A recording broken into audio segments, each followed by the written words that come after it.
Rich ಮನೆಯಲ್ಲಿ ಏರ್ಪಾಟು ಮಾಡಿಕೊಂಡ camp fire ಹತ್ತಿರ ಶಾರದಾ ಪ್ರಸಾದ್ ಮೊಮ್ಮಗ 10 ವರ್ಷದ ಹರೀಶ್ ಕೂತ್ಕೊಂಡಿರ್ತಾರೆ. ಅಜ್ಜಿ, ನಾನು ನಿನ್ನನ್ನೊಂದು ಕೇಳ್ಬೇಕು ಅಂತಿದ್ದೀನಿ. ಹೋಗಿ ನಿನ್ನಮ್ಮನ ತಂಗಿನ ನೋಡ್ಕೊಂಡ್ ಬರ್ತೀನಿ ಅಂತ ಕೇಳೋದ್ ಬಿಟ್ಟು ಇನ್ನೇನಾದ್ರೂ ಕೇಳು ಮೊಮ್ಮಗನೇ. ನಿನಗಾಗಿ ನಾನು ಏನಾದ್ರೂ ಮಾಡ್ತೀನಿ, ಎಷ್ಟಾದ್ರೂ ಖರ್ಚು ಮಾಡ್ತೀನಿ. ಮೊಮ್ಮಗ ಅಲ್ವಾ ಶಾರದಾ, ಎಷ್ಟಾದ್ರೂ ಖರ್ಚು ಮಾಡ್ತೀಯ ಬಿಡು. ನೀವು ಸ್ವಲ್ಪ ಅರ್ಥವಾಯ್ತು, ಅದಕ್ಕೆ ಮುಚ್ಕೊಂತಿದ್ದೀನಿ. ನೀನು ಕೇಳು ಮೊಮ್ಮಗನೇ, ನಾಳೆ ನನ್ನ ಹುಟ್ಟಿದ ದಿನ ಅಲ್ವಾ? ಹೌದು ಕಣೋ ಮೊಮ್ಮಗನೇ, ಎಲ್ರನ್ನು ಕರೆಸಿ ಅಂಗರಂಗ ವೈಭವವಾಗಿ ಮಾಡ್ತೀನಿ. ಮತ್ತೆ ಅಮ್ಮನ ತಂಗಿನ ಕೂಡ ಕರೀತೀಯ ಅಜ್ಜಿ ಎಂದು ಹರೀಶ್ ಕೇಳುತ್ತಲೇ ಶಾರದಳಿಗೆ ಕೋಪ ಬರುತ್ತೆ. ನನ್ನ ಮಾತು ಅಂದ್ರೆ ಲೆಕ್ಕ ಮಾಡದವಳನ್ನ ನಾನೇನಕ್ಕೂ ಕರಿತೀನಿ? ನಾನು ಕರೆಯಲ್ಲ. ಅದು ನನ್ನ ಮಾತು ಕೇಳಲಿಲ್ಲ, ಅದಕ್ಕೆ ಅದು ಹೊರಗೆ ಹೊರಟೋಗಿದೆ. ಎಲ್ಲೋ ಒಂದು ಕಡೆ ದಿಕ್ಕಿಲ್ಲದೆ ದೀನ ಸ್ಥಿತಿಯಿಂದ ಬದುಕ್ತಾ ಇರುತ್ತೆ. ಎಲ್ಲೋ ಅಲ್ಲ ಅಜ್ಜಿ, ಅಮ್ಮಮ್ಮ ಅವರ ಮನೆ ಹತ್ರನೇ ಇರ್ತಾಳೆ ಎಂದು ಹೇಳಿ ನಾಲಿಗೆ ಕಚ್ಚಿಕೊಳ್ಳುತ್ತಾನೆ ಹರೀಶ್. ಪ್ರಸಾದ್ ತಲೆ ಚಚ್ಚಿಕೊಳ್ತಾನೆ. ಶಾರದಾ ಕೋಪದಿಂದ ನೋಡ್ತಾ, ಹೋಗಿಲ್ಲಿಂದ, ಹೋಗಿ ಮಲಕ್ಕೋ ಎಂದು ಹೇಳುತ್ತಲೇ ಹರೀಶ್ ದುಃಖ ಪಡುತ್ತಾ ಕಣ್ಣೀರು ಹಾಕಿಕೊಳ್ಳುತ್ತಾ ಅಲ್ಲಿಂದ ಹೊರಟು ಹೋಗುತ್ತಾನೆ. ಅವನು ಚಿಕ್ಕ ಮಗು ಶಾರದಾ, ಅವನ ಮೇಲೆ ಯಾಕೆ ಎಷ್ಟೊಂದು ಕೋಪ ತೋರಿಸ್ತೀಯಾ? ಅವನು ಚಿಕ್ಕ ಮಗು ಅಂತ ಮಾತಾಡ್ತಾ ಇದ್ದಾನ. ಅವನಿಗೆ ಮಮ್ಮಿ ತಂಗಿ ಬೇಕಂತೆ, ಅದು ಕೂಡ ನಾನು ಹೋಗಿ ಮತ್ತೆ ಕರ್ಕೊಂಡ್ ಬರ್ಬೇಕಾ? ನಿನ್ನ ಮನಸ್ತತ್ವದ ಬಗ್ಗೆ ಅವನಿಗೆ ಗೊತ್ತಿಲ್ವಲ್ಲ ಶಾರದಾ. ಆದ್ರೂ ನೀನ್ ಮಾಡ್ತಾ ಇರೋ ಆಲೋಚನೆ ತಪ್ಪು, ನೀನು ಅನುಸರಿಸ್ತಾ ಇರುವ ವಿಧಾನ ಕೂಡ ತಪ್ಪು. ಏನು ಅಂದ್ರೆ ಈ ಮಧ್ಯೆ ಬಹಳ ಗಮನಿಸ್ತಾ ಇದ್ದೀನಿ, ಬಾಯಿ ಜೋರಾಗ್ತಾ ಇದೆ. ನಿನ್ನನ್ನ ಸಹಿಸೋದು ನನ್ನಿಂದ ಕೂಡ ಆಗ್ತಾ ಇಲ್ಲ ಶಾರದಾ. ನಿನ್ನ ದಿಕ್ಕು ತಪ್ಪಿದ ಆಲೋಚನೆಯಿಂದ ಕಲಿತು ಬೆರೆತು ಆಡ್ಕೊಳ್ಬೇಕಾದ ಅಕ್ಕ ತಂಗಿಯರಿಬ್ರು ದುಃಖ ಪಡುತ್ತಾ ಬೇರೆ ಬೇರೆಯಾಗಿದ್ದಾರೆ ಎಂದು ಪ್ರಸಾದ್ ಗಟ್ಟಿಯಾಗಿ ಅನ್ನುತ್ತಾ ಇದ್ದಾರೆ. ಅವರ ಹತ್ತಿರಕ್ಕೆ ಆಗಲೇ ರಮೇಶ್ ಬರ್ತಾನೆ ದುಃಖದಿಂದ. ಅಪ್ಪ, ಹರೀಶ್ನ ಏನಂದ್ರಿ? ಅವನು ಏನು ಕಳ್ತಾ ಇದ್ದಾನೆ? ಇದಳಲ್ಲ ಮಗನೇ ನಿಮ್ಮಮ್ಮ, ಕುಂಬಳಕಾಯಿ ಹಾಗೆ ಡುಮ್ಮಕ್ಕೆ, ಆಲೂಗಡ್ಡೆ ಹಾಗೆ ಕುಳ್ಳಕ್ಕೆ. ಕೇಳು, ನಿಮ್ಮಮ್ಮನೇ ಕೇಳು. ಅಮ್ಮ, ಏನಾಯ್ತಮ್ಮ? ಅವನೇನು ಕಳ್ತಾ ಇದ್ದಾನೆ? ನಾಳೆ ನಡೆಯುವ ಅವನ ಬರ್ತ್ಡೇ ಪಾರ್ಟಿಗೆ ಅವನ ಅಮ್ಮನ ತಂಗಿನ ಕರಿ ಅಂತ ಹೇಳ್ದ. ನಾನು ಆಗಲ್ಲ ಅಂತ ಕೋಪದಿಂದ ಹೇಳ್ದೆ. ಅದಕ್ಕೆ ಅವನ್ ಬಂದು ನಿನ್ನ ಹತ್ರ ಅಳ್ತಾ ಇದ್ದಾನೆ. ಅದಕ್ಕೆ ನೀನ್ ಬಂದು ನನ್ನನ್ನು ಕೇಳ್ತಾ ಇದೀಯ ಮಗನೇ ಎಂದು ಕೇಳುತ್ತಲೇ ಇನ್ನು ರಮೇಶ್ ಏನು ಮಾತನಾಡದೆ ಅಲ್ಲಿಂದ ತನ್ನ ಬೆಡ್ರೂಮ್ ಒಳಗೆ ಹೊರಟು ಹೋಗುತ್ತಾನೆ. ಈ ಮನೆಯಲ್ಲಿ ಓದ್ಕೋಬೇಕಾಗಿರ ಮೊಮ್ಮಗಳು, ಇಲ್ಲಿ ರಿಚ್ ಒಬ್ರು, ಅಲ್ಲಿ ಪೂರ್ ಮಣ್ಣಿನ ಮನೆಯಲ್ಲಿ ಒಬ್ರು ಇರಬೇಕಾದ ಪರಿಸ್ಥಿತಿನ ತಗೊಂಡ್ಬಂದೆ. ನಾನು ಹೇಳಿದ ಹಾಗೆ ಭವ್ಯನ ಅನಾಥಾಶ್ರಮದಲ್ಲಿ ಬಿಟ್ಟು ಬಂದಿದ್ರೆ ಸೊಸೆ ಕೂಡ ನನ್ ಜೊತೆ ಇಲ್ಲೇ ರಿಚ್ ಮನೆಯಲ್ಲೇ ಇರ್ತಾ ಇದ್ಲು, ರಿಚ್ ಆಗಿ ಬದುಕ್ತಾ ಇದ್ಲು. ಎಲ್ರು ನಿನ್ ಹಾಗೆ ಆಲೋಚನೆ ಮಾಡಿದ್ರೆ, ನಿನ್ ಹಾಗೆ ಅನುಸರಿಸಿದ್ರೆ ಈ ಭೂಮಿ ಮೇಲೆ ಗಂಡಸರು ಮಾತ್ರ ಇರ್ತಾ ಇದ್ರು, ಹೆಣ್ಣು ಮಕ್ಕಳು ಇರೋದಿಲ್ಲ. ಅದಕ್ಕೆ ಏನೋ ದೇವ್ರು ನಿಂಗೆ ಹೆಣ್ಣು ಮಗಳನ್ನು ಕೊಟ್ಟಿಲ್ಲ. ಕೊಟ್ಟಿದ್ರೆ ತಿಳಿತಾ ಇತ್ತು ಸೊಸೆ ಅನಾಮಿಕ ಯಾಕೆ ತನ್ನ ಮಗಳನ್ನು ಬಿಟ್ಟಿರಲಾರ್ದೆ ಆ ಪೂರ್ ಮನೆಯಲ್ಲಿ ಇರ್ತಾ ಇದ್ದಾಳೆ ಅನ್ನೋದು. ಇಲ್ಲಿ ನೋಡಿ, ಗಂಡು ಮಕ್ಕಳಿಗೆ ಖರ್ಚು ಕಮ್ಮಿ, ಮೇಲಾಗಿ ಸಂಪಾದಿಸೋದು ಕೂಡ ಗಂಡು ಮಗನೇ, ವರದಕ್ಷಿಣೆ ತರ್ತಾನೆ ಕೂಡ.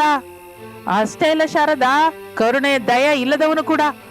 ನೀವೆಷ್ಟು ಹೇಳಿದ್ರು ನಾನು ಕೇಳೋದಿಲ್ಲ. ಅದೇ ಹೆಣ್ಣು ಮಗಳು ಹುಟ್ಟಿದಾಗಿನಿಂದ ಖರ್ಚೇ ಖರ್ಚು. ವರದಕ್ಷಿಣೆ ರೂಪದಲ್ಲಿ ಬೆಟ್ಟದಂತ ದುಡ್ಡು ದೋಚ್ಕೊಂಡು ಹೋಗ್ತಾಳೆ. ಅದಕ್ಕೆ ನನಗೆ ಹೆಣ್ಣು ಮಕ್ಕಳು ಇಷ್ಟವಾಗೋದಿಲ್ಲ. ಭವ್ಯಳನ್ನ ಬಿಟ್ಟು ಬಾರೆ, ನಿನಗೆ ಬಂಗಾರದ ಭವಿಷ್ಯತ್ತಿದೆ ಅಂತ ಸೊಸೆಗಾಗ್ಲೇ ಹೇಳ್ದೆ. ಹುಚ್ಚಿ ಕೇಳಲಿಲ್ಲ. ಅದಕ್ಕೆ ಈಗ ಎಲ್ಲೋ ಬದುಕ್ತಾ ಇದ್ದಾಳೆ ಎಂದು ಹೇಳಿ ಅಲ್ಲಿಂದ ಹೊರಟು ಹೋಗುತ್ತಾಳೆ ಶಾರದಾ. ಇನ್ನು ಮತ್ತೊಂದು ಕಡೆ ಮಣ್ಣಿನ ಮನೆಯಲ್ಲಿ ಒಂದು ಮೂಲೆ ಸೌದೆ ಒಲೆ ಉರಿತಾ ಇರುತ್ತೆ. ಆ ಒಲೆ ಹತ್ತಿರ ಅನಾಮಿಕಾ ಭವ್ಯ ದುಃಖದಿಂದ ಕೂತ್ಕೊಂಡಿರ್ತಾರೆ. ನಾಳೆ ಮಗ ಹರೀಶನ ಹುಟ್ಟಿದ ದಿನ, ನಾನು ಅಲ್ಲಿಗೆ ಬರ್ತೀನಿ ಅಂತ ಖಚಿತವಾಗಿ ಅತ್ತೆ ಬರ್ತ್ಡೇ ಫಂಕ್ಷನ್ ಬೇರೆ ಎಲ್ಲೋ ಒಂದ್ ಕಡೆ ಮಾಡಿರ್ತಾರೆ. ಅದು ಎಲ್ಲಿ ಅಂತ ಹೇಗೆ ತಿಳ್ಕೋಬೇಕು ಎಂದು ಕಣ್ಣೀರು ಹಾಕಿಕೊಳ್ಳುತ್ತಾ ಇರುತ್ತಾಳೆ ಅನಾಮಿಕಾ. ಅಣ್ಣಯ್ಯ ನೆನ್ಪಿಗೆ ಬಂದ ಮಮ್ಮಿ. ಹೌದು ತಾಯಿ. ಯಾಕೆ ಮಮ್ಮಿ? ಅಜ್ಜಿ ನಿನ್ನನ್ನು ನನ್ನನ್ನು ಮನೆಯಿಂದ ಹೊರಗೆ ಕಳ್ಸಿದ್ಲು. ನಮ್ಮ ಹತ್ರ ದುಡ್ಡಿಲ್ಲಲ್ಲ ಮಗಳೇ, ಅದಕ್ಕೆ ಅಜ್ಜಿ ಮನೆಯಿಂದ ಹೊರಗೆ ಕಳ್ಸಿದ್ಲು ಎಂದು ಅನಾಮಿಕಾ ಹೇಳುತ್ತಾಳೆ. ಏನು ಹೇಳಲು ಅರ್ಥವಾಗದೆ ಹಾಗೆ ಸಮಾಧಾನ ಹೇಳುತ್ತಾಳೆ ಅನಾಮಿಕಾ. ಮಮ್ಮಿ, ನನಗೆ ಅಣ್ಣನ ನೋಡ್ಬೇಕು ಅನ್ನಿಸ್ತಾ ಇದೆ. ಅಣ್ಣನ ಜೊತೆ ಜಗಳಾಡ್ಬೇಕು ಅನ್ಸುತ್ತೆ, ಆಡ್ಕೋಬೇಕು ಅನ್ಸುತ್ತೆ. ಅಣ್ಣನ ಹತ್ರ ಇರೋ ಗೊಂಬೆಗಳನ್ನೆಲ್ಲ ಎಳ್ಕೋಬೇಕು ಅನ್ಸುತ್ತೆ ಮಮ್ಮಿ ಎಂದು ಭವ್ಯ ಅನ್ನುತ್ತಾ ಇದ್ದಾರೆ. ಅನಾಮಿಕಾ ಕಣ್ಣೀರು ಹಾಕಿಕೊಳ್ಳುತ್ತಾ ಇರ್ತಾಳೆ. ಮಮ್ಮಿ, ನಾಳೆ ಅಣ್ಣನ ಬರ್ತ್ಡೇ ಅಲ್ವಾ? ನಾವು ಮನೆಗೆ ಹೋಗೋಣವಾ? ಅಜ್ಜಿಯವರು ನಮ್ಮನ್ನ ಕರೀಲಿಲ್ವಲ್ಲ ತಾಯಿ, ಕರೆದ್ರೆ ಹೋಗೋಣ, ಸರಿನಾ? ಸರಿ ಮಮ್ಮಿ. ಇನ್ನು ಮಲ್ಕೋ ತಾಯಿ, ಬೆಳಿಗ್ಗೆ ಎದ್ದು ಸ್ಕೂಲ್ಗೆ ಹೋಗ್ಬೇಕಲ್ಲ ಎಂದು ಅನಾಮಿಕ ಹೇಳಿದ್ದರಿಂದ ಭವ್ಯ ಮಂಚದಲ್ಲಿ ಮಲಗುತ್ತಾಳೆ. ರಿಚ್ ಮನೆಯಲ್ಲಿ ತನ್ನ ಬೆಡ್ರೂಮ್ ಅಲ್ಲಿ ಮಲಗಿಕೊಂಡ ರಮೇಶನಿಗೆ ಸಡನ್ ಆಗಿ ಎಚ್ಚರವಾಗುತ್ತೆ. ಅವನ ಪಕ್ಕದಲ್ಲಿ ಮಲಗಿರಬೇಕಾದ 10 ವರ್ಷದ ಹರೀಶ್ ಕಾಣಿಸುವುದಿಲ್ಲ. ಎದ್ದು ರೂಮ್ ಎಲ್ಲ ನೋಡುತ್ತಾನೆ. ಹರೀಶ್ ಎಲ್ಲಿಯೂ ಕಾಣಿಸುವುದಿಲ್ಲ ರಮೇಶನಿಗೆ. ಮಲ್ಕೊಂಡಾಗ ನನ್ನ ಪಕ್ಕದಲ್ಲೇ ಮಲಗಿದ್ದ, ಈಗ ನೋಡಿದ್ರೆ ಇಲ್ಲ. ಅಮ್ಮ ಅಪ್ಪನ ಹತ್ರ ಏನಾದ್ರೂ ಹೋಗಿರ್ತಾನೆ ಎಂದು ಅಂದುಕೊಳ್ಳುತ್ತಾ ಇರುವಾಗಲೇ ಅಳು ಕೇಳಿಸುತ್ತದೆ ರಮೇಶನಿಗೆ. ಈ ಟೈಮಲ್ಲಿ ಮನೆಯಲ್ಲಿ ಅಳ್ತಾ ಇರೋದು ಯಾರಪ್ಪ ಎಂದು ಅಂದುಕೊಂಡು ಹಾಲ್ಗೆ ಬಂದು ನೋಡುತ್ತಾನೆ. ಸೋಫಾದಲ್ಲಿ ಕೂತ್ಕೊಂಡು ಅಳುತ್ತಾ ಇರುವ ತನ್ನ 10 ವರ್ಷದ ಮಗ ಹರೀಶ್ ಕಾಣಿಸುತ್ತಾನೆ.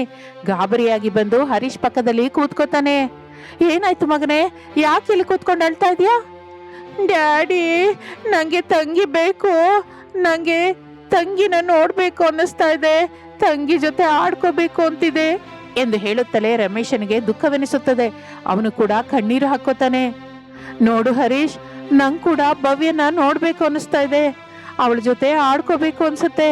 ಆದ್ರೆ ಅವಳು ಅವರ ಅಮ್ಮನ ಹತ್ರ ಇದ್ದಾಳಲ್ಲ, ಅವರನ್ನ ಅವಳಮ್ಮ ಕರ್ಕೊಂಡು ಹೋಗಿದ್ದಾಳಲ್ಲ. ನಾವು ಕೂಡ ಅಮ್ಮನ ಹತ್ರ ಹೋಗೋಣ ಅಪ್ಪ, ಅಮ್ಮನ ಜೊತೆಗೆ ಇದ್ಬಿಡೋಣ, ಆಗ ಇಬ್ರು ಭವ್ಯಳ ಜೊತೆ ತಮಾಷೆಗೆ ಆಡ್ಕೋಬಹುದಲ್ವಾ? ನಾವು ಅಮ್ಮನ ಹತ್ರ ಹೋಗೋದಕ್ಕೆ ಅಜ್ಜಿ ಒಪ್ಕೊಳ್ಳಲ್ಲ ಮಗನೇ, ನೀನು ನಾನು ಅಜ್ಜಿ ಹತ್ರನೇ ಇರ್ಬೇಕು, ಇಲ್ಲೇ ಇರ್ಬೇಕು ಮಗು. ಹೀಗೆ ಯಾಕೆ ಅಪ್ಪ? ನಿಜಕ್ಕೂ ಅಜ್ಜಿ ಅಮ್ಮನ ಭವ್ಯನ ಏನಕ್ಕೆ ಮನೆಯಿಂದ ಅಮ್ಮಮ್ಮ ಅವರ ಮನೆಗೆ ಕಳಿಸಿದಾಳೆ? ಯಾಕೋ ನಂಗೂ ಗೊತ್ತಿಲ್ಲ ಮಗ, ತಿಳ್ಕೊಬೇಕು ಅನ್ಕೋತಾ ಇದ್ದೀನಿ. ಡ್ಯಾಡಿ, ನಾಳೆ ನನ್ನ ಬರ್ಡೇ ಅಲ್ವಾ, ಮಮ್ಮಿನ ತಂಗಿನ ಕರೆಸೋಣ. ಸರಿ, ಹಾಗೆ ಕರೆಯೋಣ. ಆದ್ರೆ ಈ ವಿಷಯ ಅಜ್ಜಿಗೆ ತಿಳಿಯದ ಹಾಗೆ ಜಾಗ್ರತೆ ಪಡಬೇಕು ಎಂದು ಹರೀಶ್ ಅಂದಿದ್ದಕ್ಕೆ ರಮೇಶ್ ಒಪ್ಪಿಕೊಳ್ಳುತ್ತಾನೆ. ಅದರಿಂದ ಹರೀಶ್ ಎಷ್ಟೋ ಸಂತೋಷ ಪಡುತ್ತಾನೆ. ಪೌರ್ ಮನೆಯಲ್ಲೇ ಮಣ್ಣಿನ ಒಲೆ ಹತ್ರ ಕೂತ್ಕೊಂಡ ಅನಾಮಿಕಾ ತನ್ನಲ್ಲಿ ತಾನು ಹೀಗೆ ಅಂದ್ಕೋತಾಳೆ. ಅವರಿಗೆ ಫೋನ್ ಮಾಡೋಣ ಅಂದ್ರೆ ಅವ್ರ ನಂಬರ್ ಬದಲಾಯಿಸಿದಳು ನಮ್ಮ ಅತ್ತೆ. ಅವ್ರು ಮಾಡ್ತಾರೆ ಅಂದ್ರೆ ನನ್ನ ನಂಬರು ಬದಲಾಯಿಸಿದ ವಿಷಯ ಅವನಿಗೆ ಹೇಳ್ಬಾರ್ದು ಅಂತ ಮಾತು ತಗೊಂಡಿದ್ದಾಳೆ. ಏನೋ ನಮ್ಮ ಅತ್ತೆಗೆ ಈ ದುಡ್ಡಿನ ಹುಚ್ಚಿನ ರೋಗ ಎಂದುಕೊಳ್ಳುತ್ತಾ ದುಃಖ ಪಡುತ್ತಾ ಇರ್ತಾಳೆ. ಇನ್ನು ಒಂದು ರಾತ್ರಿ ವೇಳೆ ಮಂಜು ಬೀಳುತ್ತಾ ಇದ್ದರೆ ಛತ್ರಿ ಹಿಡ್ಕೊಂಡು ರಮೇಶ್ 10 ವರ್ಷದ ತನ್ನ ಮಗ ಹರೀಶನನ್ನು ಕರೆದುಕೊಂಡು ಮಣ್ಣಿನ ದಾರಿಯ ಮೇಲೆ ನಡೆಯುತ್ತಾ ಇರ್ತಾನೆ. ಡ್ಯಾಡಿ, ನಾವು ತಂಗಿನ ನೋಡೋದಕ್ಕೆ ಬರ್ತಾ ಇರೋ ಹಾಗೆ ಮಮ್ಮಿಗೆ ಫೋನ್ ಮಾಡಿ ಹೇಳಿದ್ರೆ ಚೆನ್ನಾಗಿರುತ್ತಲ್ವಾ? ನಮಗಾಗಿ ಅಮ್ಮ ತಂಗಿ ಮಲ್ಕೊಳ್ಳದೆ ಎಚ್ಚರವಾಗೇ ಇರ್ತಾರೆ. ನಾವು ಫೋನ್ ಮಾಡಿ ಮಾತಾಡೋರು ಹಾಗೆ ಹೀಗೆ ರಾತ್ರಿ ವೇಳೆನಲ್ಲಿ ಕಳ್ಳತನದಿಂದ ಬಂದು ಮಮ್ಮಿನ ತಂಗಿನ ನೋಡ್ತಾ ಇದೀವಿ ಅಂತ ಅಜ್ಜಿಗೆ ತಿಳಿದ್ರೆ ಇನ್ನು ಅಷ್ಟೇ ವಿಷಯ. ಯಾಕೆ ಡ್ಯಾಡಿ, ಅಜ್ಜಿಗೆ ಮಮ್ಮಿನ ಭವ್ಯನ ಕಂಡ್ರೆ ಆಗೋದಿಲ್ಲ? ಅಜ್ಜಿ ಬಗ್ಗೆ ನಿನಗೆ ಎಷ್ಟು ಹೇಳಿದ್ರು ನಿನಗೆ ಅರ್ಥವಾಗಲ್ಲ ಮಗನೇ. ನಾವು ಹೋಗಿ ತಂಗಿನ ಮಮ್ಮಿನ ನೋಡಿ ಹೊರಟೋಗೋಣ, ಫಾಸ್ಟ್ ಆಗಿ ನಡಿ ಎಂದು ಹೇಳಿ ಹರೀಶ್ನನ್ನು ಕರೆದುಕೊಂಡು ಒಂದು ಮಣ್ಣಿನ ಮನೆಗೆ ಬರುತ್ತಾನೆ. ಇದೇನಾ ಅಪ್ಪ, ಇದು ಮಮ್ಮಿ ತಂಗಿ ಇರೋ ಮನೆ? ಹೌದು ಮಗನೇ ಎಂದು ಕಿಟಕಿ ಹತ್ರ ನಿಂತ್ಕೊಂಡು ರಮೇಶ್ ಒಳಗಡೆಗೆ ನೋಡುತ್ತಾನೆ. ಒಲೆ ಹತ್ರ ಕೂತ್ಕೊಂಡ ಅನಾಮಿಕಾ ಕಾಣಿಸುತ್ತಾಳೆ.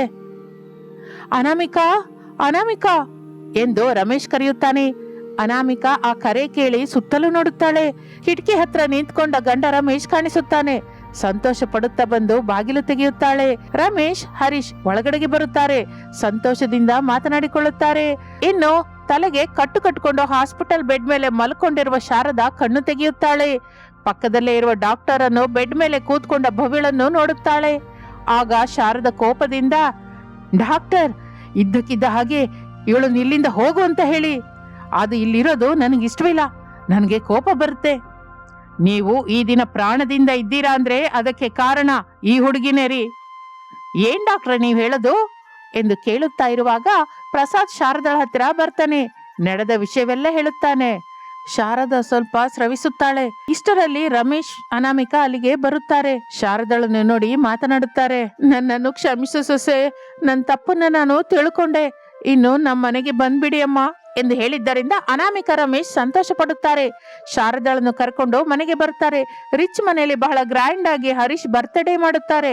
ಇನ್ನು ಆಗಿನಿಂದ ಶಾರದಾ ಕೂಡ ಹರೀಶ್ ಭವ್ಯರನ್ನು ಸಮಾನವಾಗಿ ನೋಡುತ್ತಾ ಅವರ ಜೊತೆ ಸಂತೋಷವಾಗಿ ಆಡ್ಕೋತಾಳೆ. ಇದು ಇಂದಿನ ಕತೆ. ಚಳಿಗಾಲದಲ್ಲಿ ಬಡ ಸೊಸೆ ವರ್ಸಸ್ ರಿಚ್ ಅತ್ತೆ. ಮತ್ತೊಂದು ಕಥೆಯ ಜೊತೆ ಮತ್ತೆ ಸೇರೋಣ. ನಮಸ್ತೆ. ಒಂದೇ ಸಮನೆ ಅರಚುತ್ತಾ ಕಣ್ಣೀರು ಹಾಕಿಕೊಳ್ಳುತ್ತಿರುವ ಹಸುವನ್ನು ಕರೆದುಕೊಂಡು ಗೋಪಾಲಂ ಅನಾಮಿಕಳ ಮನೆಗೆ ಬರುತ್ತಾನೆ. ಬಾಗಿಲು ತೆರೆದಿರುತ್ತದೆ. ಒಳಗಡೆ ಯಾರು ಕಾಣಿಸೋದಿಲ್ಲ ಗೋಪಾಲಯ್ಯಂಗೆ. ಬಾಗಿಲು ತೆಗೆದೇ ಇದೆ, ಒಳಗಡೆ ಏನೋ ಯಾರು ಕಾಣಿಸ್ತಾ ಇಲ್ಲ. ಹಿತ್ತಲಿನಲ್ಲಿದ್ದಾರೋ ಏನೋ, ಅಂದ್ರೆ ಗಟ್ಟಿಯಾಗಿ ಕರಿಬೇಕು ಎಂದು ಅಂದುಕೊಂಡು ಹಿತ್ತಲಿನಲ್ಲಿರುವವರಿಗೆ ಕೇಳುವ ಹಾಗೆ ಗಟ್ಟಿಯಾಗಿ ಅಮ್ಮನವರೇ, ಅನಾಮಿಕಾ ಅಮ್ಮನವರೇ ಎಂದು ಗಟ್ಟಿಯಾಗಿ ಅರಚುತ್ತಾನೆ. ಅನಾಮಿಕಾ ಮನೆಯೊಳಗಿಂದ ಹೊರಗೆ ಬರ್ತಾಳೆ. ಅಮ್ಮಯ್ಯ, ನೀವು ಊರಲ್ಲೇ ಇದ್ದೀರಾ? ಅತ್ತೆಯವ್ರ ಮನೆಗೆ ಹೊರಟು ಹೋದ್ರೇನೋ ಅಂತ ಗಾಬರಿಯಾದೆ. ನೀವಿದ್ದೀರಲ್ಲ, ಇನ್ನು ನನ್ನ ಹಸುನ ಕೂಗಾಟ ನಿಂತು ಹೋಗುತ್ತೆ. ಹಸುವಿಗೆ ಏನಾಯ್ತು ದೊಡ್ಡಯ್ಯ? ನೀವೇ ನೋಡಿ ಅಮ್ಮನವ್ರೆ, ಒಂದೇ ಸಮನೆ ಅರಚ್ತಾ ಇದೆ ಎಂದು ಹೇಳುತ್ತಲೇ ಅನಾಮಿಕಾ ಹಸುವಿನ ಹತ್ತಿರಕ್ಕೆ ಬಂದು ನೋಡುತ್ತಾಳೆ. ಹಸು ಒಂದೇ ಸಮಕ್ಕೆ ಅರಚುತ್ತಾ ಕಣ್ಣೀರು ಹಾಕಿಕೊಳ್ಳುತ್ತದೆ. ಹಸುವಿನ ಹೊಟ್ಟೆ ಉಬ್ಬಿರುವುದನ್ನು ಗಮನಿಸುತ್ತಾಳೆ ಅನಾಮಿಕಾ. ಗೋಪಾಲಯ್ಯ, ಹಸು ಯಾವಾಗಿಂದ ಅರಚ್ತಾ ಇದೆ? ರಾತ್ರಿಯಿಂದ ಈಗಲೇ ಅರಚ್ತಾ ಇದೆ ಅಮ್ಮನವ್ರೆ ಎಂದು ಹೇಳುತ್ತಲೇ ಅನಾಮಿಕಳಿಗೆ ಕೋಪ ಬರುತ್ತೆ. ಕೋಪದಿಂದ ನೋಡುತ್ತಾ, ಅಸಲು ನಿನಗೆ ಬುದ್ಧಿ? ಛೇ, ದೊಡ್ಡವನಾಗಿ ಹೋದೆ. ಹಸು ಅಷ್ಟೆಲ್ಲ ಅರಚ್ತಾ ಇದ್ರೆ ರಾತ್ರಿನೇ ಕರ್ಕೊಂಡ್ ಬರ್ಬೋದಿತ್ತಲ್ಲ. ಪಾಪ, ಅದು ಹೊಟ್ಟೆ ನೋವಿಂದ ದುಃಖ ಪಡ್ತಾ ಇದೆ. ಅದ್ರ ಹೊಟ್ಟೆ ನೋಡು ಹೇಗೆ ಉಬ್ಬಿದೆ ಎಂದು ಹೇಳಿ ಅನಾಮಿಕಾ ಮನೆಯೊಳಗೆ ಹೋಗುತ್ತಾಳೆ. ಗೋಪಾಲಂ ಹಸುವನ್ನು ನೋಡ್ತಾ ಇರ್ತಾನೆ. ಅಯ್ಯೋ ತಾಯಿ, ಹೊಟ್ಟೆ ನೋವ್ತಾ ಇದೆಯಾ?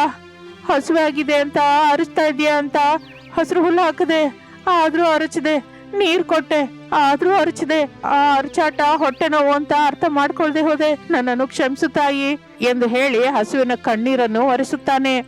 ಇಷ್ಟರಲ್ಲಿ ಅನಾಮಿಕಾ ಹಸುವಿಗೆ ಕೊಡುವ ದೊಡ್ಡ ಸೂಜಿ ಹಿಡಿದುಕೊಂಡು ಅನಾಮಿಕಳ ಹತ್ತಿರ ಬರ್ತಾಳೆ. ಹಸುವನ್ನು ಪ್ರೇಮದಿಂದ ನೋಡುತ್ತಾ, ಸ್ವಲ್ಪ ಸಹಿಸ್ಕೋ ತಾಯಿ, ಇಂಜೆಕ್ಷನ್ ಮಾಡ್ತಾ ಇದ್ದೀನಲ್ಲ, ಕಡಿಮೆ ಆಗುತ್ತೆ. ನಾನು ಇಂಜೆಕ್ಷನ್ ಮಾಡ್ತಾ ಇರುವಾಗ ನೀನು ಅಲ್ಲಾಡಬೇಡ. ಹಾಗೆ ಅಲ್ಲಾಡಿದ್ರೆ ಇಂಜೆಕ್ಷನ್ ಕ್ರಾಸ್ ಆಗಿ ಚುಚ್ಕೊಳ್ಳುತ್ತೆ, ನಿನಗೆ ನೋವು ಹೆಚ್ಚಾಗಿ ಹೋಗುತ್ತೆ ಎಂದು ಹೇಳುತ್ತಲೇ ಹಸು ಸರಿ ಅನ್ನುವಾಗ ತಲೆ ತೂಗುತ್ತದೆ. ಅನಾಮಿಕಾ ಸಂತೋಷದಿಂದ ಇಂಜೆಕ್ಷನ್ ಕೊಡುತ್ತಾಳೆ ಹಸುವಿಗೆ. ಗೋಪಾಲನ ನೋಡುತ್ತಾ, ದೊಡ್ಡಯ್ಯ, ನನ್ನನ್ನ ನಾಳೆ ಕರ್ಕೊಂಡು ಹೋಗೋದಕ್ಕೆ ಫಾರಿನಿಂದ ನಮ್ಮ ಅತ್ತೆ ಬರ್ತಾ ಇದ್ದಾಳೆ. ಮತ್ತೆ ಯಾವಾಗಾದ್ರೂ ಹಸು ಏನಾದ್ರೂ ಒಂದೇ ಸಮ ಅರಚಿದ್ರೆ ಅದು ಹೊಟ್ಟೆ ನೋವಂತ ಗ್ರಹಿಸು. ಆಗ ಈ ಮಾತ್ರೆಗಳನ್ನ ನೀರಲ್ಲಿ ಕಲಸಿ ಕೊಡು ಎಂದು ಹೇಳಿ ಟ್ಯಾಬ್ಲೆಟ್ಸ್ ಕೊಡುತ್ತಾಳೆ ಅನಾಮಿಕಾ. ಗೋಪಾಲಯ್ಯ ಕೃತಜ್ಞತೆಯಿಂದ ನಮಸ್ಕರಿಸುತ್ತಾನೆ. ಅನಾಮಿಕಾ ಒಳಗಡೆಗೆ ಹೋಗುತ್ತಲೇ ಗೋಪಾಲಯ್ಯ ಹಸುವನ್ನು ಕರೆದುಕೊಂಡು ಅಲ್ಲಿಂದ ಹೊರಟು ಹೋಗುತ್ತಾನೆ. ಇನ್ನು ಮಾಡರ್ನ್ ಡ್ರೆಸ್ ನಲ್ಲಿ ಫಾರಿನ್ ನಿಂದ ಅತ್ತೆ ಶಾರದಾ, ತನ್ನ ಗಂಡ ಪ್ರಸಾದ್ ಇಬ್ಬರು ಅನಾಮಿಕಾ ತವರು ಮನೆ ಮುಂದೆ ನಿಂತಿರ್ತಾರೆ. ಮನೆ ಮುಂದಿರುವ ಹೂ ಗಿಡಗಳಿಗೆ ನೀರು ಹಾಕುತ್ತಿರುವ ಅನಾಮಿಕಳ ತಾಯಿ ಸಾವಿತ್ರಿ ಬಂದ ಶಾರದಾ ಪ್ರಸಾದರನ್ನು ನೋಡುತ್ತಾಳೆ. ಹಗಲು ವೇಷ ಹಾಕಿಕೊಳ್ಳುವವರ ಹಾಗಿದ್ದಾರೆ, ಇವರಿಗೆ ನಮ್ಮ ಮನೆ ಹತ್ರ ಏನ್ ಕೆಲ್ಸ? ಇಲ್ಲಿಂದ ಕಳಿಸ್ಬೇಕು ಎಂದು ಸಾವಿತ್ರಿ ಅಂದುಕೊಂಡು ಅವರ ಹತ್ತಿರಕ್ಕೆ ಬರುತ್ತಾಳೆ. ಯಾರು ನೀವೆಲ್ಲ? ಯಾರು ನಿಮಗೆ ಬೇಕು? ಹಗಲು ವೇಷ ಹಾಕೊಂಡು ನಮ್ಮ ಮನೆಗೆ ಬಂದ್ರಿ? ಎಲ್ಲ ಬಿಟ್ಟು ಮಕ್ಕಳನ್ನ ಎತ್ಕೊಂಡು ಹೋಗೋರಲ್ಲವಲ್ಲ? ಅಯ್ಯೋ ಸಿಸ್ಟರ್, ಏನಯ್ಯ ಏನು ಅಂತ ಇದೆಯಾ? ನಿಮ್ಮನ್ನ ನೋಡ್ತಾ ಇದ್ರೆ ನನಗೇನೋ ಅನುಮಾನವಾಗೇ ಇದೆ. ಬೀದಿ ನಾಯಿಗಳನ್ನ ಕರೆಸ್ತೀನಿ, ಅವು ನಿಮ್ಮನ್ನ ಕಚ್ಚಿ ತಿಂತವೆ ಎಂದು ಸಾವಿತ್ರಿ ಅನ್ನುತ್ತಿರುವ ಮಾತುಗಳು ಪ್ರಸಾದ್ ಅರ್ಥ ಮಾಡ್ಕೋತಾನೆ. ಸಿಸ್ಟರ್, ಅನಾಮಿಕಾ? ಅನಾಮಿಕಾ? ಹೌದು, ಅನಾಮಿಕಾ ನಮ್ಮ ಹುಡುಗಿನೇ. ಓಹೋ, ನಿಮ್ಮ ಎಮ್ಮೆಗೆ ಏನಾದ್ರೂ ಸಮಸ್ಯೆ ಬಂದಿದ್ಯಾ? ಅಂದ್ರೆ ಅನಾಮಿಕಳನ್ನ ಕರಿತೀನಿ ರೀ. ಅನಾಮಿಕಾ, ಅನಾಮಿಕಾ ಎಂದು ಕರೆದು ತನ್ನ ಮಗಳು ಅನಾಮಿಕಳನ್ನು ಕರೆಯುತ್ತಾಳೆ ಸಾವಿತ್ರಿ. ಅನಾಮಿಕಾ ತಾಯಿ ಹತ್ರ ಬರ್ತಾಳೆ. ಫಾರಿನಿಂದ ಬಂದ ಅತ್ತೆ ಶಾರದಾ ಮಾವಯ್ಯ ಪ್ರಸಾದ್ನನ್ನು ಗುರುತು ಹಿಡಿಯುತ್ತಾಳೆ. ವೆಲ್ಕಮ್ ಅತ್ತೆ, ಫಾರಿನಿಂದ ಯಾವಾಗ ಬಂದ್ರಿ ಮಾವಯ್ಯ ಎಂದು ಕೇಳುತ್ತಲೇ ಸಾವಿತ್ರಿ ಭಯದಿಂದ ಅವರ ಕಡೆಗೆ ನೋಡ್ತಾ ಇರ್ತಾಳೆ. Look old village lady, take this luggage bag ಎಂದು ಹೇಳಿ ಶಾರದಾ ಅಲ್ಲಿಂದ ಒಳಗಡೆಗೆ ಹೊರಟು ಹೋಗುತ್ತಾಳೆ. ಆ ಮಾತಿಗೆ ಅನಾಮಿಕಾ ಸಾವಿತ್ರಿ ಅಯೋಮಯದಿಂದ ಒಬ್ಬರ ಮುಖವನ್ನೊಬ್ಬರು ನೋಡ್ಕೋತಾರೆ. ಅವರಿಗೆ ಅರ್ಥವಾಗಲಿಲ್ಲ ಎಂದು ಪ್ರಸಾದ್ ಗ್ರಹಿಸುತ್ತಾನೆ. ಓ ಹಳ್ಳಿ ಸೊಸೆಯ ಮುದುಕಿ ತಾಯಿಯವರೇ, ಈ ಲಗೇಜ್ ಬ್ಯಾಗ್ ಅನ್ನ ಒಳಗೆ ತಗೊಂಬ ಅಂತ ಹೇಳಿ ಅವಳು ಒಳಗಡೆಗೆ ಹೋದ್ಲು. ಕ್ಷಮಿಸಿ ಅಣ್ಣಯ್ಯ, ಆಕೆ ಅನಾಮಿಕಳ ಅತ್ತೆ ಅಂತ, ನೀವು ಮಾವ ಅಂತ ನನಗ್ ಗೊತ್ತಿಲ್ಲ.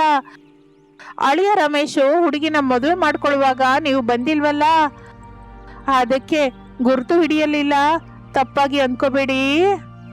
ಬನ್ನಿ ಒಳಗಡೆಗೆ, ಮೊದಲೇ ಫಾರಿನತ್ತೆಗೆ ಕೋಪ ಹೆಚ್ಚು ಎಂದು ಪ್ರಸಾದ್ ಹೇಳುತ್ತಲೇ ಅಲ್ಲಿಂದ ಅನಾಮಿಕಾ ಪ್ರಸಾದ್ನನ್ನು ಕರೆದುಕೊಂಡು ಒಳಗೆ ಹೋಗುತ್ತಾಳೆ. ಸಾವಿತ್ರಿ ಲಗೇಜ್ ಬ್ಯಾಗ್ ಅನ್ನು ತೆಗೆದುಕೊಂಡು ಹೋಗುತ್ತಾಳೆ. ಇನ್ನು ಆ ದಿನ ರಾತ್ರಿ ಆ ಮನೆಯಲ್ಲಿ ಬೆಡ್ರೂಮ್ ಅಲ್ಲಿ ಫಾರಿನ್ ಅತ್ತೆ ಶಾರದಾ ಮಲ್ಕೊಳ್ಳಲಾರದೆ ಹೋಗ್ತಾಳೆ. ಬೆಡ್ ಮೇಲೆ ಕೂತ್ಕೊಂಡು ಮಲ್ಕೊಂಡ ಪ್ರಸಾದ್ನನ್ನು ನೋಡಿ, ನಿಮ್ಗೆ ಹೇಗೆ ಬರುತ್ತೆ ನಿದ್ರೆ? ದಿನಾನು ಬರ್ತಾರೋ ಹಾಗೆ, ಹೀಗೆ ಕಣ್ ಮುಚ್ಕೋತಾನೆ ಹಾಗೆ ನಿದ್ರೆ ಬರುತ್ತೆ ಶಾರದಾ. ಏಕೆ, ನಿಂಗೆ ಬರ್ತಾ ಇಲ್ವಾ? ಇಲ್ಲ, ಒಂದು AC ಇಲ್ಲ, ಏನೂ ಇಲ್ಲ. ಇರೋ ಫ್ಯಾನ್ ಕೂಡ ಸರಿಯಾಗಿ ತಿರುಗ್ತಾ ಇಲ್ಲ, ಎಲ್ಲ ಬಿಸಿ ಬಿಸಿಯಾಗಿದೆ. ಹೀಗಿದ್ರೆ ನಾನು ಹೇಗ್ ಮಲ್ಕೋತೀನಿ ಹೇಳಿ? ತಪ್ಪಲ್ಲ ಶಾರದಾ, ಸ್ವಲ್ಪ ಹೊರಗು ಹೊಂದ್ಕೊಂಡು ಹೋಗ್ಬೇಕು ಎಂದು ಹೇಳಿ ಕಣ್ಣು ಮುಚ್ಕೋತಾನೆ ಪ್ರಸಾದ್ ಕೋಪದಿಂದ. ಅನಾಮಿಕಾ, ವಿಲೇಜ್ ಡಾಕ್ಟರ್ ಇಲ್ಲ, ಒಂದ್ಸಲ ನನ್ನ ರೂಮಿಗೆ ಬಾ ಎಂದು ಅತ್ತೆ ಕರೆಯುತ್ತಲೇ ಅನಾಮಿಕಾ ಸಾವಿತ್ರಿ ಇಬ್ಬರು ಗಾಬರಿಯಾಗುತ್ತಾ ಶಾರದಳ ಹತ್ತಿರಕ್ಕೆ ಬರ್ತಾರೆ. ಏನಾಯ್ತು ಅತ್ತೆ? AC ಇಲ್ದಿದ್ರೆ ನಾನು ಮಲ್ಕೊಳ್ಳಲಾರೆ, ನನಗೆ AC ಬೇಕು. ಈಗಿಂದೀಗ AC ಅಂದ್ರೆ ಬಹಳ ಕಷ್ಟ ಅತ್ತೆ. ಕನಿಷ್ಠ ಕೂಲ್ ಆಗಿ ಗಾಳಿ ತಗುಲ್ತಾ ಇದ್ರಾದ್ರೂ ಮಲ್ಕೋಬಹುದು, ಅದು ಕೂಡ ಇಲ್ದೇ ಇದ್ರೆ ಹೇಗೆ ಸೊಸೆ ಎಂದು ಹೇಳುತ್ತಲೇ ಹಳ್ಳಿಯ ಸೊಸೆ ಅನಾಮಿಕಾ ಒಂದು ಆಲೋಚನೆ ಮಾಡುತ್ತಾಳೆ.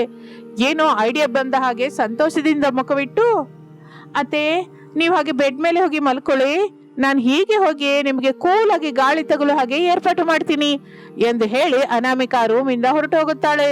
ಸಾವಿತ್ರಿಗೇನೋ ಅಯೋಮಯದಿಂದಿರುತ್ತೆ. ಶಾರದಾ ಬೆಡ್ ಮೇಲೆ ಮಲ್ಕೊಂಡಿರ್ತಾಳೆ. ಹಳ್ಳಿ ಸೊಸೆ ಅನಾಮಿಕಾ ಬುದ್ಧಿವಂತಿಕೆಯಿಂದ ಆಲೋಚನೆ ಮಾಡಿ ಬಹಳ ಒದ್ದೆಯಾದ ಬೆಡ್ಶೀಟ್ ತೆಗೆದುಕೊಂಡು ಬಂದು ಫಾರಿನ್ ಅತ್ತೆ ಶಾರದಳ ಮೇಲೆ ಹೊದಿಸುತ್ತಾಳೆ. ಆ ಬೆಡ್ಶೀಟ್ ನಿಂದ ನೀರು ಹರಿತಾ ಇರುತ್ತೆ. ತನ್ನ ಹಳ್ಳಿ ಸೊಸೆ ಏನು ಮಾಡ್ತಾಳೋ ಎಂದು ಶಾರದಳಿಗೆ ಏನೋ ಅರ್ಥವಾಗಿಲ್ಲ. ಏನಿದು ಅತ್ತೆ? ಇದು ವಾಟರ್ ಅಲ್ಲಿ ಬಹಳ ಒದ್ದೆಯಾದ ಬೆಡ್ಶೀಟು, ತಣ್ಣಗಿದೆ ಅಲ್ವಾ? ಹೌದು, ಅಲ್ಲಾಡು, ಮೇಲೆ ತಿರುಗ್ತಾ ಇರೋ ಫ್ಯಾನ್ ಇಂದ ಗಾಳಿ ಬರ್ತಾ ಇದೆ ಅಲ್ಲ? ಹೌದು, ಬರ್ತಾ ಇದೆ. ಈಗ ಇವೆರಡು ಸೇರಿದ್ರೆ ಕೂಲ್ ಆಗಿ ಗಾಳಿ ನಿಮ್ಗೆ ತಗಲುತ್ತಾ ಇರುತ್ತೆ, ಇನ್ನು ನೀವು ಹಾಯಾಗಿ ಮಲಗಬಹುದು ಎಂದು ಹೇಳುತ್ತಲೇ ತಾಯಿ ಸಾವಿತ್ರಿ ತನ್ನ ಮಗಳ ಬುದ್ಧಿವಂತಿಕೆಯನ್ನು ನೋಡಿ ಹೆಮ್ಮೆ ಪಡುತ್ತಾಳೆ. ಅಮ್ಮೋ, ನನ್ನ ಹಳ್ಳಿ ಮಗಳಿಗೆ ಎಷ್ಟೆಲ್ಲ ಬುದ್ಧಿವಂತಿಕೆ ಇದೆ ಎಂದು ಮೆಚ್ಚಿಕೊಳ್ಳುತ್ತಾಳೆ ಸಾವಿತ್ರಿ. ಶಾರದಳಿಗೇನೋ ಕಸಿವಿಸಿ ಆಗುತ್ತದೆ. ಕೋಪದಿಂದ, ಇದು ತೆಗೆದು ಬಿಡು ಅನಾಮಿಕಾ, ನನಗೆ ಕಸಿವಿಸಿ ಆಗ್ತಾ ಇದೆ ಎಂದು ಹೇಳುತ್ತಲೇ ಅನಾಮಿಕಾ ಆ ಬೆಡ್ಶೀಟ್ ತೆಗೆಯುತ್ತಾಳೆ. ಇನ್ನು ಶಾರದಾ ಬೆಡ್ ಮೇಲೆ ಕೂತ್ಕೋತಾಳೆ. ಅನಾಮಿಕಾ, ಈ ಮನೆಯಲ್ಲಿ ಅಟ್ಲೀಸ್ಟ್ ಕೂಲರ್ ಕೂಡ ಇಲ್ವಾ? ಇಲ್ಲ ಅತ್ತೆ, ಈಗ ನಾನು ಹೇಗೆ ಮಲ್ಕೋಬೇಕು? ಕೂಲಾಗಿ ಗೆಲ್ದಿದ್ರೆ ನನಗೆ ನಿದ್ದೆ ಬರಲ್ಲ ಎಂದು ಹೇಳುತ್ತಲೇ ಅನಾಮಿಕಾ ಹೊರಗೆ ಬಂದು ಜಗಲಿ ಮೇಲೆ ಮಂಚದಲ್ಲಿ ಮಲಕೊಂಡ ತನ್ನ ತಂದೆ ರಾಘವಯ್ಯನನ್ನು ನಿದ್ರೆಯಿಂದ ಎಬ್ಬಿಸುತ್ತಾಳೆ. ವಿಷಯ ಹೇಳ್ತಾಳೆ. ಸರಿ ತಾಯಿ, ಈಗಲೇ ಆ ಕೆಲಸ ಮಾಡ್ತೀನಿ. ಇನ್ನು ಅನಾಮಿಕಾ ಶಾರದಳ ಹತ್ತಿರಕ್ಕೆ ಹೋಗಿ ಫಾರಿನ್ ಅತ್ತೆ ಶಾರದಳನ್ನು ಕರ್ಕೊಂಡು ಹೊರಗೆ ಬರ್ತಾಳೆ. ರಾಘವಯ್ಯ ಮಗಳು ಅನಾಮಿಕಳ ಹೇಳಿದ ಹಾಗೆ ಹೂ ಗಿಡಗಳ ಮಧ್ಯೆ ಒಂದು ಬೆಡ್ ಏರ್ಪಾಟು ಮಾಡ್ತಾನೆ. ಫಾರಿನ್ ಅತ್ತೆ ಶಾರದ ಬಂದು ಅಲ್ಲಿ ಮಲ್ಕೋತಾಳೆ. ಹೊರಗೆ ಮನೆಯೊಳಗಿಂದ ಸ್ವಲ್ಪ ತಣ್ಣಗಿರುತ್ತೆ. ಓಕೆ, ಇಲ್ಲಾದ್ರೆ ಸ್ವಲ್ಪ ಕೂಲ್ ಆಗಿದೆ ಎಂದು ಹೇಳಿ ಮಲ್ಕೋತಾಳೆ. ಅನಾಮಿಕಾ ಸಾವಿತ್ರಿ ರಾಘವಯ್ಯ ಅಲ್ಲಿಂದ ಒಳಗಡೆಗೆ ಹೊರಟು ಹೋಗುತ್ತಾರೆ.